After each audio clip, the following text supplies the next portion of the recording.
Capítulo 8. La puerta del tiempo. El momento presente. Señor, regálame juicio y reúneme con los justos. Corán 26:83.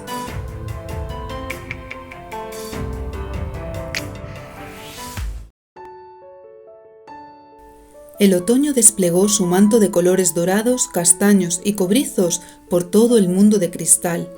No había señal de la oscura Trinidad, por lo que Alma y sus compañeros se centraron en su camino de Coramor. Era el mes de los desafíos en la zona del tiempo. El maestro los condujo al aula a las 8 en punto del primer día de octubre. «Mira, Amador, los pupitres tienen forma de reloj solar», Solidario apuntó con su dedo hacia el interior de la clase. «Y las paredes están llenas de relojes de cuco y de bolsillo», añadió él. «Cuidado, por allí al fondo vienen relojes de arena voladores». Fauna se agachó. «¡Ay!». Uno de los relojes chocó contra la cabeza de Pacífico. «Primero me golpea la estrella fugaz en el aula de la evolución y ahora estos relojes. ¿Es que tengo un imán en la cabeza?». Los muchachos no pudieron contener la risa, hasta que el maestro Tiempo habló. «Cuando queráis podéis preguntar ese misterio que tanto os intriga». Estaba claro que les había leído el pensamiento. «Ayer el caballero de los ojos vendados se volvió lúcido de repente», expuso Dulce, que iba ganando confianza a medida que avanzaba el curso. En un instante comprendió quién era en realidad, su verdadero ser, y empezó no solo a aceptarse, sino también a amarse a sí mismo. ¿Qué son las semillas luminosas de los cofres? «Son las semillas de la consciencia», contestó el maestro. «Plantadlas en la mente de quien precise vuestro servicio y llenaréis de dicha su alma, pues como sabéis, el despertar de la mente nos abre al amor, la poderosa energía que mueve el mundo y el universo». «¿Entonces los cofres del despertar dan a cada cual lo que requiere mediante la elevación de la consciencia y la energía del amor?», preguntó Flora. «Sí, y solo funcionan cuando las personas están preparadas, porque ya han empezado a conectar en su interior con aquello que necesitan para evolucionar», dijo Tiempo. «Es decir, que al caballero le hicieron efecto las semillas porque ya había empezado a quererse a sí mismo», abrevió Solidario. «Sí, porque abrió su mente a la lucidez de vuestras palabras. Por eso superasteis la prueba», explicó Tiempo, que seguía con su costumbre de pellizcarse las orejas para situar su mente en el presente. «Hoy vamos a hablar de otro poder que os ayudará a superar los obstáculos de la zona del tiempo y a conquistar un nuevo peldaño de vuestra evolución espiritual». «¿Otro? Voy a volverme loco con tantos poderes», Pacífico hizo reír a sus compañeros. «Se trata del poder del presente», sonrió el maestro mientras paseaba su delgadez por la tarima a la par que esquivaba los inquietos relojes de arena voladores con total serenidad. «¡Ay! ¿Es que estos relojes no van a parar nunca?». Aquella vez el golpe lo recibió justo, aunque había valido la pena porque Flora, su Flora, fue hasta él para ver si le dolía el chichón de la cabeza. «¿Acaso os molestan estos indefensos relojes?», preguntó Tiempo antes de apartarse con suavidad de uno de arena. «¿Indefensos? No dejan de ir de delante hacia atrás y al revés, y nos están destrozando la cabeza a golpetazos», protestó Pacífico. «Creo que el maestro quiere que descubramos algo», intuyó Alma, que había permanecido atenta. Tiempo nos ha hablado del poder del presente. También hemos visto que los elementos fantásticos del Palacio de Cristal son símbolos que nos ayudan a conectar con la esencia de los aprendizajes. «Es cierto, como los símbolos de las alas, las palomas, las semillas», recordó Dulce. «¿Qué pueden simbolizar los indefensos relojes?», siguió cavilando Alma. «¿Y por qué a nosotros no nos molestan y a Tiempo no le afectan para nada?». Amador añadió una nueva cuestión al misterio. «Solo sé que con tanto ir adelante y atrás me están volviendo majareta». Justo arrugó la frente por si Flora volvía a apiadarse de él. «El tiempo, adelante y atrás y adelante...». «¡Ya lo tengo!». Alma esquivó un rápido reloj. «¿Qué?», saltaron todos a una. «Se trata del pasado y del futuro». Por la cara que puso el maestro, parecía que Alma había dado en la diana. «¿Y eso qué tiene que ver con los golpes que nos están dando los relojes en la cabeza?». Solidario ya no podía más. Entre los que venían hacia él y los que apartaba de Dulce, no daba abasto. «Es otro símbolo. El pasado y el futuro, cuando nos entristecen o preocupan, hacen daño a nuestra cabeza, a nuestra mente. Las palabras de Alma hicieron que el maestro abriera los ojos. Es cierto, a veces, cuando recuerdo momentos duros del pasado, la muerte de mis padres y de mi hermana, me recreo en el dolor, confesó Pacífico. Luego empiezo a pensar que las cosas deberían haber sucedido de otro modo. En lugar de aceptarlas y seguir adelante, sufro en vano porque no puedo solucionar algo que ya ha pasado y que no está en mis manos cambiar. Lo siento, Pacífico, dijo Dulce inclinando la cabeza. Yo no sufro solo por mis pensamientos hacia el pasado, sino que muchas veces tengo miedo al futuro, porque me siento insegura y creo que no voy a ser capaz de superar los desafíos de la vida. Dulce bajó la mirada al pensar en los temores que la aprisionaban desde niña. A mí me pasa lo mismo. Alma sintió que se quitaba un gran peso de encima al escuchar y compartir. Entonces, si no tiene sentido sufrir por un pasado que no podemos cambiar, ni por el miedo a un futuro que aún no ha llegado, la clave está en el presente, el poder del presente. Alma retomó el hilo central de la lección mientras Amador la miraba con ojos brillantes. Así es, jovencitos. Tiempo confirmó la enseñanza a la que habían llegado por sí mismos tan solo atendiendo al significado de los símbolos. El Buda dijo: fluctuante e inestable es la mente, difícil de gobernar. El sabio la endereza como el flechero a la flecha. Así que ahora, antes de finalizar la clase, observad vuestros pensamientos involuntarios y con calma esperad a que se vayan. Tan solo mantened vuestra mente en el presente. Los discípulos hicieron lo que les pidió el maestro. Esto no es nada fácil para mí, maestro Tiempo. Debo ser el borriquillo de la clase. El comentario de Justo provocó más de una risa entre los compañeros, que estaban en proceso de concentración. Esto es solo al principio, Justo, hasta que la mente se acostumbre al nuevo hábito, explicó Tiempo. La mente no debe dirigirnos, sino que nosotros somos los amos de la mente. Para disminuir los saltos del pensamiento y serenar el parloteo mental, os ayudará a concentraros en vuestros sentidos. Oled el entorno, escuchad a los demás, sentid vuestro propio cuerpo, atended a la respiración e incorporad como práctica diaria la concentración en cada actividad que realicéis, ya sea comer, caminar o estudiar. Eso es la meditación con la acción. Amador, que ponía toda su atención en las enseñanzas, en gran parte para olvidar el dolor por su familia, iba atando cabos y relacionando los conceptos de las clases. El maestro sonreía y a los pocos minutos de mantenerse en el presente, los alumnos no solo empezaron a sentirse serenos y en paz, sino que los relojes dejaron de golpearles la cabeza. A pesar de ciertas dudas, rebeldías y quejas, gracias a la sinceridad y perseverancia de los Coramor, los aprendizajes iban floreciendo a la perfección. El momento de cruzar el camino del tiempo había llegado. Era octubre avanzado y los muchachos anhelaban salir a volar entre las hojas color pardo y azafrán. Sin embargo, sabían que era prioritario asentar las enseñanzas básicas de Jímaco. Volar formaba parte de materias avanzadas. Adelante, mis queridos alumnos y alumnas, ya podéis tomar la siguiente ruta de la sabiduría. Tiempo los animó a recorrer el sendero que acababa de abrirse ante ellos tras desaparecer la ventana dorada del aula. Se trataba de un camino de tierra negra. A su alrededor crecía espesa hierba blanca donde pastaban los números del 1 al 12 como si fueran vacas. «Estamos caminando sobre el minutero de un reloj», advirtió Amador. «¿Y qué hora es?», bromeó Pacífico. «Son las 8:25». Alma contestó, dando una importancia inesperada a la pregunta.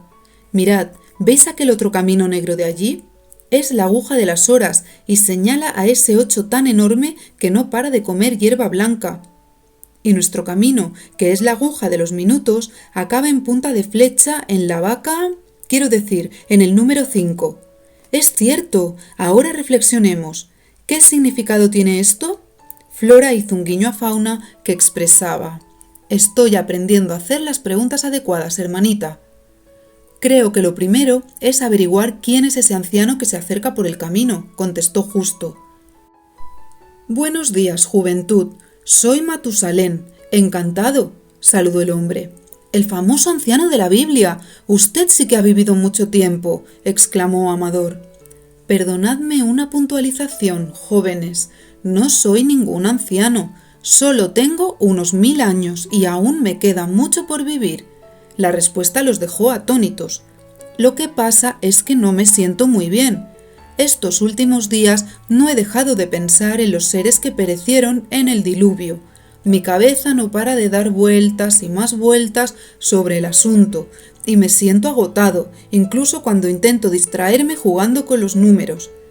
Escuche, señor Matusalén, quizás le iría bien descansar un poco, ya que ahora nada se puede hacer. Hemos aprendido que el pensamiento involuntario provoca un enorme desgaste de energía, le explicó Fauna. ¿Y cómo puedo liberarme de estos pensamientos que tanta tristeza me causan? Una forma efectiva de salir del sufrimiento es concentrarse en lo que está diciendo ahora mismo, situando su pensamiento en el presente. Y en cuanto aparezcan tristezas del pasado en su mente, cámbielas por pensamientos serenos, así su mente se irá llenando de mayor bienestar. Al principio puede costar un poco, pero lo logrará con la práctica. Se lo decimos por experiencia, le informó Solidario. De forma repentina, el camino empezó a temblar por el ímpetu de un terremoto. Mientras los 8 se agarraban con fuerza a los brazos de Matusalén, éste, movido por el peligro, se centró en asir a los muchachos y en mantenerse firme sobre sus pies. La sacudida sísmica cesó. Sin ser consciente de ello, el anciano había puesto en práctica la sabiduría de situar la mente en el presente, y por eso el minutero se había movido de forma brusca hacia el número 6, que seguía pastando con placidez sobre el blanco prado. Ahora lo entiendo, hemos superado la primera prueba del camino. Cuando lo hagamos con las otras 2, llegaremos a la al número 8, que es nuestro número mágico. La cara de Alma irradiaba alegría. Ojalá hubiéramos llegado ya al 8. La impaciencia de Fauna les supuso un nuevo obstáculo. Su deseo de estar en el futuro en lugar de vivir el presente hizo que la aguja retrocediera. El movimiento hacia atrás fue tan brutal que varios de los muchachos perdieron el equilibrio y cayeron de bruces contra el camino negro, o mejor dicho, contra la aguja del reloj. Fauna tuvo peor suerte. De no ser porque en el último instante se agarró al borde del camino, hubiera caído 8 metros hasta el pasto, sin que sus alas le hubieran servido de ayuda, ya que no debían emplearlas en las primeras lecciones de su entrenamiento. Pacífico corrió en su ayuda seguido de Alma y Amador, que lograron tirar de la túnica de Fauna para subirla de nuevo a la aguja del inmenso reloj. Matusalén y los demás seguían en el suelo, doloridos, con rasguños y moratones. ¿Estáis todos bien? Ellos asintieron a Matusalén. ¿Qué son estos terremotos? No entiendo nada. Es importante que nos concentremos. Conocer la teoría del poder del presente solo es útil si la aplicamos. Así podremos superar este camino de la sabiduría, alertó Amador. Y nada de sentirse culpable, Fauna, que empiezo a ver tristeza en tu cara. Recuerda la lección. Los errores son para aprender. Todo es perfecto como es. Flora avisó a su hermana a tiempo para que la aguja no volviera a retroceder. Es cierto, además, como nos explicó el maestro Tiempo, según las enseñanzas de los sabios, la culpa y la tristeza, así como el resentimiento y la falta de perdón, suelen señalar que hay anclas de pasado en la mente. Dicho esto, Fauna se concentró en el presente y gracias a ello la aguja hizo un recorrido vertiginoso hasta el número 7. «Enhorabuena, Fauna», la abrazó Dulce. «Juventud, estoy un poco harto de este lugar lleno de terremotos. Me preocupa y me da mucho miedo no poder salir nunca de este reloj. Ya no sé ni cuánto tiempo llevo atrapado en el tiempo, valga la redundancia», se quejó Matusalén. «Señor, tal vez le sirva otra enseñanza que hemos recibido. La preocupación, el estrés, la ansiedad y más emociones derivadas del miedo suelen ser reflejo de proyecciones ilusorias de futuro en la mente», explicó Solidario. «Sí, estaría bien que volviera a situarse en el presente, porque lo que le produce tensión es querer estar en otro lugar diferente de donde está», añadió Justo. «Claro que quiero estar en otro lugar», protestó el anciano. «En ese caso, la solución está en aceptar lo que es, asentir a las circunstancias como son y agradecer que estamos en el lugar y momento precisos para nuestra evolución. Mientras hablaba, Dulce puso una mano en la espalda de Matusalén, que estaba algo encorvada por el cansancio. Luchar contra corriente lo agotará. También conviene que aceptemos sin quejas, porque quejarse, igual que lanzar culpas fuera, es no aceptar la vida como es y olvidar nuestra responsabilidad, con lo que nos autoconvertimos en víctimas. Usted decide ser feliz aquí y ahora. Creo que al fin he comprendido la lección del poder del presente. Habéis sido mis maestros, muchachos. Matusalén los abrazó con gran cariño. Entonces la aguja se trasladó a toda velocidad hacia el número 8, que desprendió una luz cegadora. Un nuevo portal energético se abrió, la puerta del tiempo. Los alumnos la atravesaron y Matusalén, en aquel mundo mágico donde todo podía suceder, regresó a su época para reconstruir el mundo tras el diluvio. En aquella ocasión, la puerta del tiempo los condujo a un pasado mucho más lejano que la Edad Media del Caballero Despierto. Antes de que los muchachos pudieran reaccionar, las montañas y volcanes de la antigua Grecia se desplegaron a su alrededor. Las túnicas de aprendices de Gímaco se transformaron en los típicos atuendos de la época: sandalias, suelas atadas con tiras a los tobillos, unos chitones cortos bajo la rodilla, pues eran jóvenes y solo los adultos los llevaban hasta los pies, y elegantes fíbulas sobre los hombros. Caminaron durante un buen rato. Saludaron a los campesinos que vestían ropas de lana y cultivaban vid, trigo y olivo, escucharon a los marineros que hablaban sobre cómo hacer frente a los piratas y al final se encontraron ante un grupo de filósofos que reflexionaban sobre el sentido de la vida. El hombre o la mujer que hacen que todo lo que los lleve a la felicidad dependa de sí mismos y no de los demás, han adoptado el mejor plan para vivir felices, afirmó Platón mientras su destacado discípulo Aristóteles tomaba nota mental de las lecciones de su maestro. Aquellas palabras recordaron a Dulce lo que habían dicho poco antes a Matusalén: usted decide ser feliz aquí y ahora. Platón, cuanto más te escucho y conozco, más consciente soy de que el sabio no dice todo lo que piensa, pero siempre piensa todo lo que dice, dijo Aristóteles. Por algo, la palabra filosofía significa amor a la sabiduría, aunque también podría ser la sabiduría del amor, contestó Platón.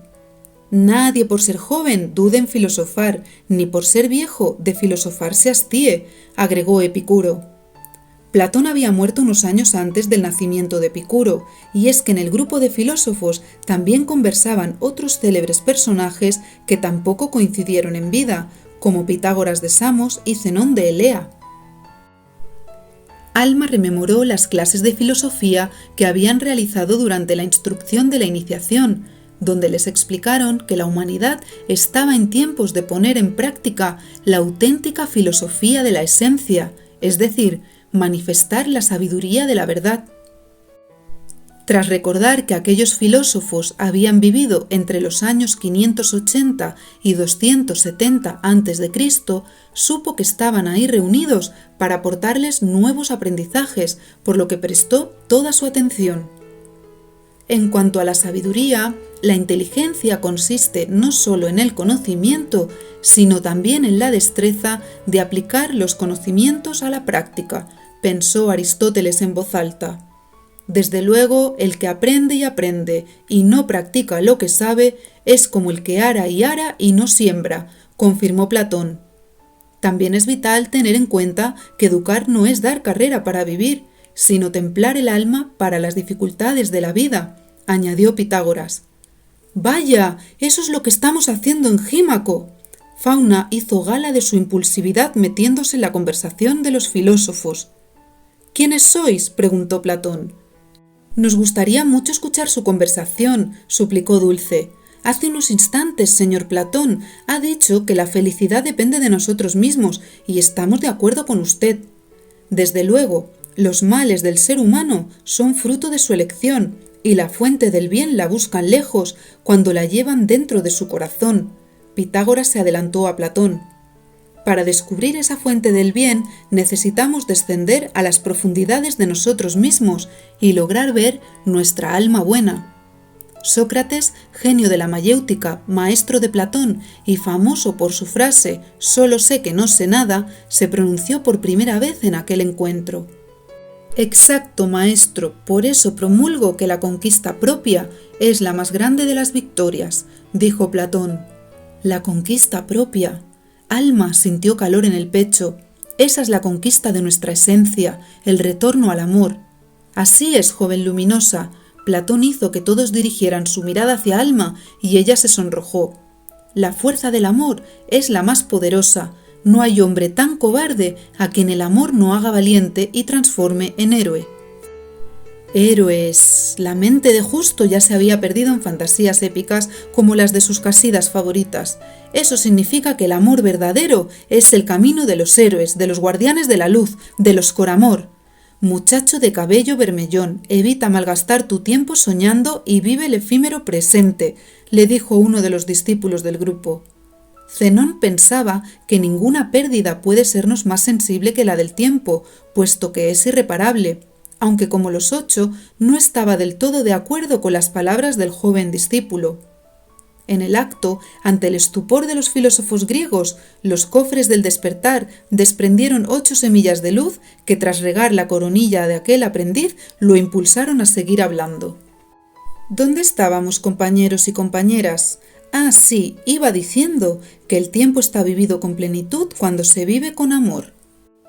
Y todos vuestros sueños, aquellos que os guían en el verdadero camino, tenedlos siempre presentes y avanzad hacia ellos con perseverancia, porque así un día se harán realidad.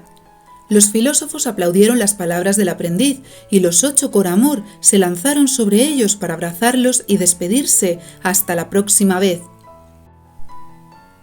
Por la noche, después de la celebración por la superación de la puerta del tiempo, Alma solo podía pensar en las últimas palabras del joven filósofo, en el valor que adquiere el tiempo cuando se vive con amor, porque cuanto más tiempo pasaba cerca de Amador, más crecía su especial afinidad con él y más valioso se tornaba cada segundo.